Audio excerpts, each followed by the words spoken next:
எப்படி பார்க்கலாம் இந்த விவகாரம்?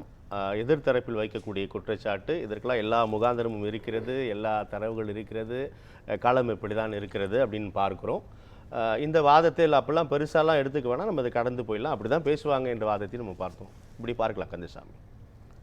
பொதுவாக நாங்கள் எப்படி பார்க்குறோம் அப்படின்னா, ஒரு பதட்டத்தில், ஒரு வெறுப்பில், ஒரு ஆற்றாமையில் பேசுகிறது ப்ளஸ் அவங்களுடைய விருப்பம், அவங்களுடைய விருப்பத்தை சொல்கிறாங்க. பொதுவாக இதை நம்ம எலெக்ஷனுக்கு முன்னாடியிலேருந்து இப்போ வர உள்ள ஒரு சீக்வன்ஸாக தான் பார்க்க முடியும். எலெக்ஷனுக்கு முன்னாடி வெவ்வேறு இதில் பார்த்தீங்கன்னா எல்லாருடைய ப்ரெசப்ஷன் எப்படி இருந்தது அப்படின்னா, தாவேகா இப்போ புதுசாக கட்சி ஆரம்பிச்சிட்டாங்க, நீங்கள் தனியாக நின்னாலும் ஜெயிக்க முடியாது, அதிமுக கூட்டணிக்கு போனீங்கன்னா உடனே சேர்த்துப்பாங்க, உங்களுக்கு துணை முதல்வர் கிடைச்சிடும், 50 சீட்டு கொடுத்துருவாங்க, ஈஸியாக ஜெயிச்சுட்டு போகலாம் அப்படிங்கிறத எல்லாரும் எல்லா இடத்துலையும் அதை பரப்புனாங்க. அந்த இடத்த தளபதி விஜய் செலக்ட் பண்ணலை. எலெக்ஷனுக்கு அப்புறம் பார்ப்போம், முடிவு வந்துருச்சு, அறுதி பெரும்பான்மை வரல, தனிப்பெருங்கட்சியாக வந்துட்டோம். அப்போவும் எல்லாருடைய கருத்து எப்படி இருந்ததுன்னா, அதிமுக கூட ஈஸியாக கூட்டணி போயிடலாம், 47 சீட்டு இருக்குது, நீங்கள் 150 சீட்டோட பெரும்பான்மையில் போய் உட்காந்துடலாம், ஈஸியாக இருக்கும், அவங்களுக்கும் அது தேவைப்படுது, ஏன்னா எதிர்கட்சியாகவே இல்லை, இப்போ அவங்க சொன்ன உடனே நீங்கள் சேர்ந்துடலாம், அதுதான் உங்களுக்கு ஈஸி, கிடைச்ச வாய்ப்பை விட்டுறாதீங்க, இந்த ப்ரெசப்ஷனை கிளப்புனாங்க. அதையும் தளபதி விஜய் செலக்ட் பண்ணல.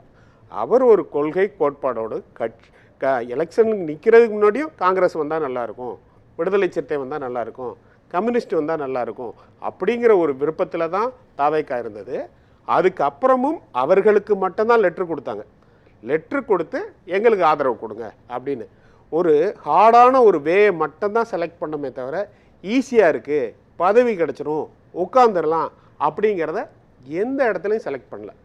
அப்போ இது நடந்துக்கிட்டு இருக்கும்போது திமுக என்ன பண்ணுறாங்க, அதிமுக கூட கூட்டணி வச்சு எப்படியாச்சும் தாவேக்காவை வரவிடாமல் பண்ணிடலாம், அதுதான் அவர்களுடைய மெயின் அஜெண்டாவாக இருக்குது. பேக்ரவுண்டில் இன்றைக்கி நடக்க எல்லாத்துக்கும் காரணம் அங்கே தான் ஆரம்பிக்குது. அப்படி ஆரம்பிக்கும்போது இனிஷியலாக அவர்களுடைய கூட்டணியில் உள்ள கட்சிகள் வெளில வரும்போது அவங்ககிட்ட நீங்கள் போவாதீங்க அப்படிங்கிறத சொல்ல முடியாமல், நாங்கள் தான் அனுப்பி வச்சோம் அப்படின்னு எல்லா இடத்துலையும் பேசி, நாங்கள் 6 மாதம் இதை பற்றி எதுவும் பேச மாட்டோம், அவங்க ஏதாச்சும் பண்ணட்டும், ஏன்னா கூட்டணி கட்சிகள் எல்லாம் அவங்க எப்படியும் குறுக்கு வழியில் பாஜக ஆட்சி வந்துடக்கூடாது, மீண்டும் ஒரு தேர்தல் வந்துடக்கூடாது அப்படிங்கிறதுல உறுதியாக இருந்தாங்க.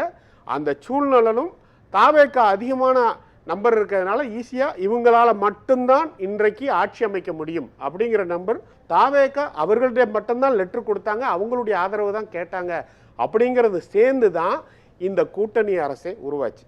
அகைன் இந்த கூட்டணி அரசில் ஃபஸ்ட்டு விக்ரமாண்டி மாநாட்டில் தளபதி அவர்கள் சொன்னாங்க, நம்ம ஃபுல் மெஜாரிட்டி வந்துடுவோம், அதில் எந்த பிரச்சனையும் கிடையாது, ஆனாலும் நம்மளை தேடி வருவாங்கல்ல, அவங்களுக்கு நம்ம மதிப்பு கொடுக்கணும்ல அப்படின்னு எங்களுடைய கொள்கையாக வர்ற எல்லாருக்கும் ஆட்சியிலும் பங்கு, அதிகாரத்திலும் பங்கு. இன்னைக்கு கொடுக்கல, எங்களுக்கு சீட்டு இல்லை, நீங்கள் வாங்க உங்களுக்கு அமைச்சரவை தருவோம், இன்னைக்கு பேசலை, ஏற்கனவே பேசுனது, அதை இங்கே நிறைவேற்றியிருக்காங்க.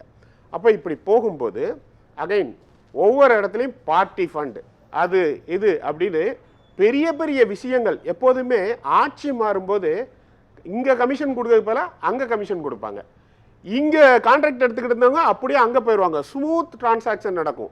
இப்போ ஒரு ஹார்ட் டிரான்சாக்ஷன் நடக்குது, யாருக்கும் கான்ட்ராக்ட் தப்பாக இருந்து பூஸ்ட் பண்ணி போட்டிருக்காங்களா கேன்சல் பண்ணுறாங்க, ஊழல் பண்ணியிருக்காங்களா, பார்ட்டி ஃபண்ட் வாங்குறாங்களா அதெல்லாம் வெளியிடுறாங்க, ஓப்பனாக பேசுகிறாங்க. அது இல்லாமல் சில இடங்களில் வேலையும் நடக்குது, அதனால் பெனிஃபிட்டான பள்ளி தாளாளர்கள் உட்பட பல இடங்களில் கான்ட்ராக்டரை இப்போ அமைச்சரை எங்களை கூப்பிட்டு பேசிட்டாங்க, யாருக்கும் ஒத்த பைசா கொடுக்காதீங்க, நேரடியாக நீங்கள் ஆன்லைனில் மட்டும் டெண்டர் போடுங்க, வேறு எதுவும் செய்ய வேண்டாம், யாரையும் பார்க்காதீங்க, எங்களை பார்க்க நிறைய பேர் வர்றாங்க, எங்கள் கூட நின்று ஃபோட்டோ கூட எடுத்திருப்பாங்க, நான் தாவேக்கா தான், நாங்கள் பார்த்துக்குறோம் அப்படின்னு யாரும் சொன்னாலும் கேட்காதீங்க, எல்லாரையும் புறம் தள்ளிவிட்டு சட்டப்படி எது சரியோ அதை மட்டும் செய்யுங்க. இவ்வளோ தூரம் நடக்கும்போது திமுகவுக்கு ஒரு பதட்டம் ஏற்படுகிறது. அவங்க என்ன ஈஸியாக நினச்சிட்டாங்கன்னா, இவங்களுக்கு ஒன்றும் தெரியாது, இவங்க ஜெயிக்க மாட்டாங்க அப்படின்னு எலெக்ஷன் முன்னாடி நினச்சாங்க. எலெக்ஷனுக்கு அப்புறம் நம்ம கட்சி கூட்டணி ஆட்களை தானே அனுப்புகிறோம், நம்ம ஒரு கண்ட்ரோலில் வச்சுக்கலாம் அப்படிங்கிற ஒரு இது இருந்தது. அதுக்கு அடுத்த ஸ்டெப்பில் சரி இவங்களுக்கு நிர்வாகம் தெரியாது, இவங்களுக்கு அரசியலும் தெரியாது, இவங்களுக்கு பெரிய பின்புலம் இல்லை, எக்ஸ்பீரியன்ஸும் இல்லை, அதனால் இது வந்து ஈஸியாக போயிடும், நம்ம ஜஸ்ட் லைக் தட் அப்படின்னு எடுத்துக்கிட்டது இங்கே அடுத்து ஸ்ட்ராங் ஆகிக்கிட்டே போகுது. ஒவ்வொரு விஷயமும் எல்லாத்தையும் வெளிப்படையாக பேச ஆரம்பிச்சிட்டாங்க. எங்களுக்கு கஷ்டமாக இருக்கா, சட்ட ஒழுங்கு பிரச்சனையா, மின்சார பிரச்சனையா, அதையும் வெளிப்படையாக, எங்ககிட்ட ஏதாச்சும் பிரச்சனையையும் வெளிப்படையாக பேசுகிறோம். எந்தெந்த இடத்துல அரசு கஜானா காலியாக இருக்குது, அரசுக்கு வர வேண்டிய இடத்துல எங்கெல்லாம் தடுத்துருக்காங்க, கனிம வளங்கள் மூலமாக அரசு கஜானா நிரம்பணும், அதுவும் நிரம்பலை. நீங்கள் டெண்டர் கொடுத்து ஒர்க் பண்ணும்போது அரசு கஜானாலேருந்து எக்ஸ்ட்ரா பூஸ்ட் பண்ண டெண்டர் போட்டு கஜானாவையும் காலி பண்ணியிருக்காங்க. ஒரு இடத்துல மின்சார கட்டணத்தை உயர்த்தி வருமானத்தை அதிகப்படுத்தி இருக்காங்க. அதே நேரத்தில் ஒரு 87,000 கோடி கடனையும் வாங்கி அதை அப்படி நிர்வாக சீர்கேட்டை ஏற்படுத்தியிருக்காங்கன்னு அடுத்த புகார்களுக்கு அவர்கள் ஆளாகும் போது அவர்களுக்கு ஒரு பதட்டம் வருது. ஐயா இது இப்படியே போய்கிட்டு இருந்ததுன்னா என்ன பண்ணுறதுன்னு. அப்போ அவர்கள் ஒரு யுத்தியை எடுக்கிறாங்க. இதை ஏதாச்சும் டேக் டைவர்ஷன் அப்படிங்கிற மாதிரி 2-3 வருடங்களுக்கு முன்னாடி ஒரு அமைச்சர் அவர் வந்து ஒரு சாதாரண பிரஜையாக இருக்கும்போது ஒரு நிகழ்வு நடந்தது, ஒரு வீடியோ எடுத்து அது ஒரு சின்ன கிளிப்பிங்ஸ், அது உண்மையா பொய்யா, அங்கே என்ன நடந்தது எதுவுமே கிடையாது. அந்த ஒரு 10 செகண்ட் வீடியோவுக்கு ஒரு பர்செப்ஷனை ஏற்படுத்தி அதன் மூலமாக இந்த மொத்த அதிருப்தியையும் மக்களிடமிருந்து அளிக்கிறதுக்காக எல்லாம் டைவர்ட் பண்ணுறாங்க. இந்த மீன் டைம் தளபதி என்ன செஞ்சுட்டாரு, ஆரம்பத்திலேருந்தே ஓப்பனாக இருந்ததுனால 2-3 விஷயங்கள் மக்களுக்கு பிடிக்க ஆரம்பிச்சிருச்சு. சட்டசபையில் என்ன நடக்குதுன்னே அவங்க ஆட்சியில் தெரியாது. இப்போ சட்டசபையில் என்ன நடக்குது எல்லாமே, சட்டசபைக்கு வெளியில் வந்து இவர்கள் என்ன பொய் சொன்னாலும் உள்ள நடந்தது வேற, நீ பொய் இல்லைப்பா சொல்கிற அப்படின்னு மக்களே புரிஞ்சுக்கிற ஒரு நிலைமை வருது. முன்னாடி சட்டசபையில் உள்ள எம்எல்ஏக்களோ அமைச்சர்களோ ஏதோ ஒரு மேலே இருக்கிற ஒருத்தர் மாதிரி இருப்பாங்க. ஒரு எம்எல்ஏவோட பிஏ தெரிஞ்சா கூட எனக்கு அந்த எம்எல்ஏ பிஏ தெரியுமா, அந்த மாதிரி பேசிக்கிட்டதும் மக்களுக்கும் அவர்கள் எட்டாக்கனியாக இருந்தாங்க. இன்னைக்கு நம்ம வீட்டு பையன் தம்பா எம்எல்ஏ, ஈஸியாக நீ அப்ரோச் பண்ணலாம், நம்ம அமைச்சர் தான் அப்படின்னு அவர்களை மக்களுக்கு ஈக்குவலாக கொண்டு வந்து சாமானியர்களை எம்எல்ஏவாகவும் அமைச்சராகவும் ஆக்குனது மட்டும் இல்லாமல் 24 மணி நேரமும் எல்லாரையும் களத்திலேயே வச்சிருக்காரு. அப்போ இங்கே திமுக நினைச்சது ஒன்று, தாவேக்கால நடக்கிறது ஒன்று அப்படின்னு நினைக்கும் போது அவர்களுடைய பதட்டம், வெறுப்பு இது எல்லாம் சேர்ந்து எல்லா கிழமைகளும் உள்ள கல்யாணம் எங்கெல்லாம் நடக்குதோ அங்கே காலையிலையும் சாயந்தரமும் அப்பாவும் பிள்ளையும் போய் ஒப்பாரி வைக்கிறதே வேலையாக போச்சு. இதுதான் இப்போ நடக்கிறது. டேக் டைவர்ஷனுக்கு அவர்கள் காரணம் கண்டுபிடிக்கிறார்கள்.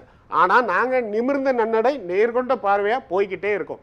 இன்னும் வெளிப்படையாக தான் எங்கள்கிட்ட எல்லாரும் வெளியிலிருந்து எதிர்கட்சினாலும் சரி இல்லை பத்திரிகையாளர்கள்னாலும் சரி குறைகளை சுட்டி காட்டும்போது நல்ல திறந்த மனதோடு அதை வரவேற்று அதை திருத்தி கொள்ளவும் தயாராக இருக்கிற ஒரு முதலமைச்சரை இப்போ பார்க்குறாங்க.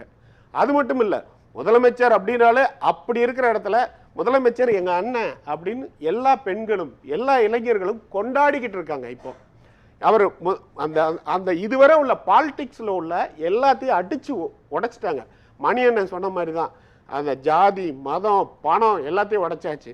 எம்எல்ஏ எம்பி எம்எல்ஏ அமைச்சர் எல்லாம் பெரிய உயரம் அதெல்லாம் உடைச்சாச்சு. இப்போ வித்தியாசமான ஒரு அரசு நடக்கிறது அவங்களால் பொறுத்து கொள்ள முடியலை. இதுக்கு அவங்க நான் தான் அனுப்புனேன் 6 மாதம் நாங்கள் வெயிட் பண்ணுவோம் அப்படிங்கிறதெல்லாம் இந்த பதட்டத்தில் காணாமல் போய் 3 வாரத்திலேருந்து 6 வாரத்துக்குள்ளேயே புலம்ப ஆரம்பிச்சிட்டாங்க. இப்போ தாவேக்கா ரொம்ப ஸ்ட்ராங்காக இருக்குது. 5 வருஷத்துக்கு உங்களால் எதுவும் பண்ண முடியாது. 5 வருஷத்துக்கு அப்புறம் தான் பொது தேர்தல் வரும். வேணால் உங்களுடைய ஆசைக்காக தேர்தல் வரதான் போது, இடைத்தேர்தல் வரும்.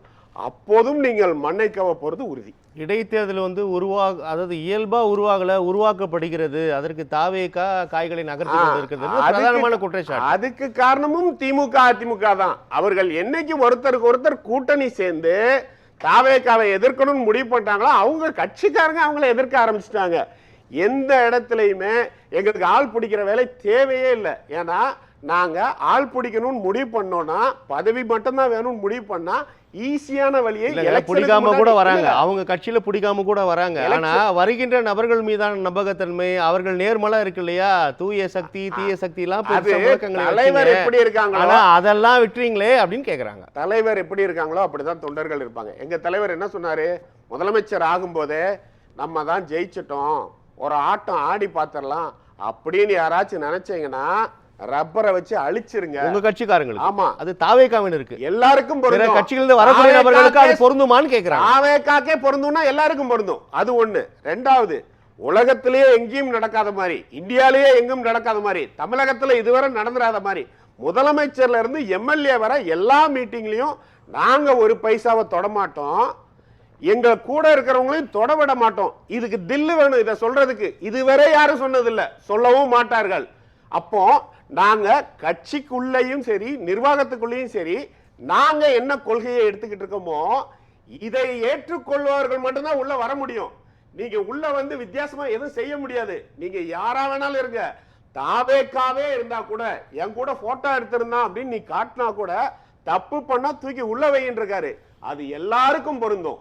அது மட்டும் இல்ல, நேற்றும் இன்னைக்கும் இந்த ஐஏஎஸ் ஐபிஎஸ் மீட்டிங்ல தனிநபர் தலையீடு உங்களுடைய நிர்வாகத்துல இருக்கவே இருக்காது. யாரா இருந்தாலும் சட்டத்தின்படி எது சரியோ அதை மட்டும் எடுங்க அப்படின்னு இருக்காரு. நீங்க வெளியில இருந்து எத்தனை பேர் வேணாலும் ஆசைப்படலாம், உள்ள வரலாம், யாரையும் வர வேண்டாம்னு சொல்ல. ஆனால் நாங்க நிர்வாகத்துக்குன்னு நாங்க ஒரு கொள்கை வச்சிருக்கோம், கட்சிக்குன்னு ஒன்று வச்சிருக்கோம். கட்சியில என்ன சொல்றோம், சனிக்கிழமை வரும்போது எங்களுடைய பொதுச் செயலாளர் சொல்றாரு, எங்களுடைய அமைச்சர் ஆதவ் அவர்கள் சொல்றாங்க, எங்க கட்சியில ஆல்ரெடி நிறைய இளைஞர்கள் இருக்கிறாங்க, 15 வருஷமா 25 வருஷமா எங்க அண்ணன் வந்து முதலமைச்சர் ஆவாரு அப்படிங்கிற எதிர்பார்ப்புல இல்ல, அண்ணன் மேல உள்ள அன்பால இருந்தாங்க. அவர்கள் உங்க இடத்துல இருப்பாங்க, நீங்க அவங்க கூட சேர்ந்து இணக்கமா ஒர்க் பண்ணுங்க. புதுசா வர்ற யாருக்குமே இப்ப பதவி இல்ல, கரெக்டா உங்களுக்கு தேவைப்படும் போது கொடுக்கப்படும். எலெக்ஷன்ல சீட்டு வேணும் இல்ல பதவி வேணும்னு நினைச்சுக்கிட்டு இங்க வந்தீங்கன்னா அது நடக்காது. ஃபர்ஸ்ட் ஏற்கனவே இருந்தவங்களுக்கு தான் முன்னுரிமை. இவ்வளவு சொல்லியாச்சு. இது தாவேகா கட்சிக்காரர்களுக்கு மட்டும் இல்ல, நீங்க தாவேகாவை விரும்பி உள்ள வர்ற எல்லாருக்குமே இது பொருந்தும். நம்ம பேசலாம். திரு கந்தசாமி, உங்களுடைய பார்வை, கருத்து. மக்கள் நல்லா எழுதுறாரு, அதனால வாழ்த்துக்கள். ஆனா என்ன நடந்திருக்கு அப்படிங்கிறது இதுக்குள்ள வந்து இல்ல, என்ன நடந்திருக்கிறது யாருக்குமே தெரியாது. அதுக்கு நம்ம ஸ்கிரிப்ட் யார் யாருனாலும் யார் வேணாலும் எழுதிக்கலாம். நீண்ட நாளா உள்ள நிர்வாகத்துல உள்ள சீர்கேடை சரி பண்ணிக்கிட்டே வரோம். இது நீங்க மக்கள் தீர்ப்புக்குள்ள வந்துருங்க. மக்கள் தீர்ப்பு கரெக்டா தானே கொடுத்துருக்காங்க. மணியண்ணன் சொன்ன மாதிரி அவருடைய ஆற்றாமை தான். நான் என்ன இது வந்து அவங்க இது ஈஸியா போயிடும்னு நினைச்சாங்க, இவ்வளவு வலுவாகாது அப்படின்னு விருப்பப்பட்டாங்க. அது ஆகுது. வேற வழி இல்லாம காலையிலையும் சாயந்தரம் எல்லா கல்யாண மண்டபத்திலையும் புலம்ப ஆரம்பிச்சிட்டாங்க.